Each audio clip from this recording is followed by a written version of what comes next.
plus sympa la passerelle, c'est le café avec les parents. Ah oui, le côté convivialité, parce maintenant on se connaît entre nous, avant non, même si il y avait des personnes qui habitaient juste à côté de moi que je connaissais pas, mais après on a connu tout le monde.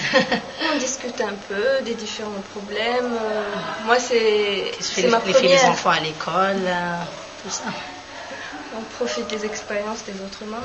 Alors la différence entre la passerelle et une halte-garderie classique, c'est en fait que les enfants sont en petits groupes, que les locaux sont adaptés aux enfants de cet âge-là, donc à partir de 2 ans, et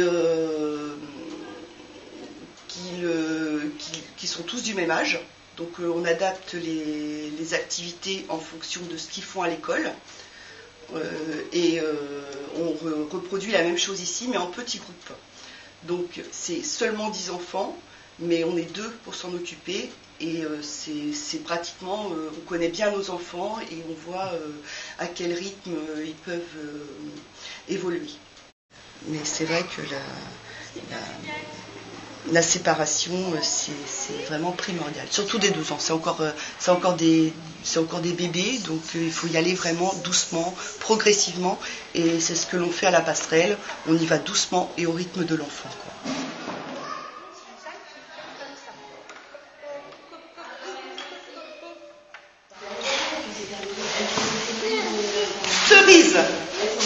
Cerise. Tu vas aller chercher les cerises ? Regarde par ici. Je voulais déjà rappeler que la passerelle, c'est porté par la halte-garderie et le centre social de Saint-Christophe, qui est un centre social associatif. Et c'est un projet effectivement porté par ce centre avec un partenariat avec l'Éducation nationale. Sachant qu'il faut penser à une prise en compte globale de l'enfant, donc dans sa globalité, dans son milieu familial, dans sa vie sur son territoire, dans son histoire aussi.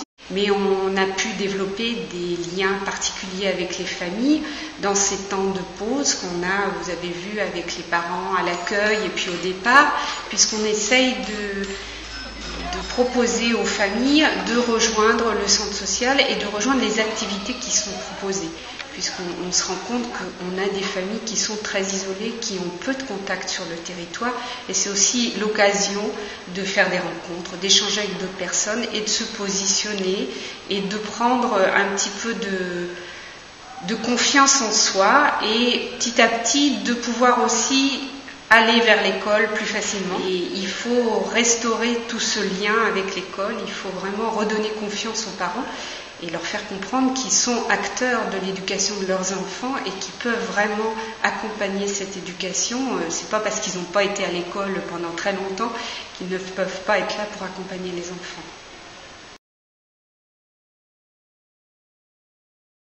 Ce qui est important dans ce projet, c'est que, en fait, le lieu passerelle amène les enfants à s'approprier en douceur des codes de l'école. La matinée est rythmée sur le lieu passerelle comme elle est rythmée à l'école. Un moment de motricité, des moments d'atelier, des moments de regroupement. Comme on les familiarise petit à petit, en douceur, dans un petit groupe, l'avantage c'est quand ils arrivent à l'école, ils sont généralement dans un grand bien-être. Ils retrouvent ce qu'ils ont senti à la passerelle, donc ils ne sont absolument pas dépaysés en insécurité. Et ce bien-être favorise les apprentissages rapides, c'est-à-dire qu'on rentre très vite dans l'apprentissage du langage, dans l'apprentissage de la découverte du monde, dans des activités de manipulation, parce que ça déjà, ça a commencé, il y a une imprégnation dans ce lieu passerelle. Et que donc le milieu de l'école ne leur paraît pas hostile.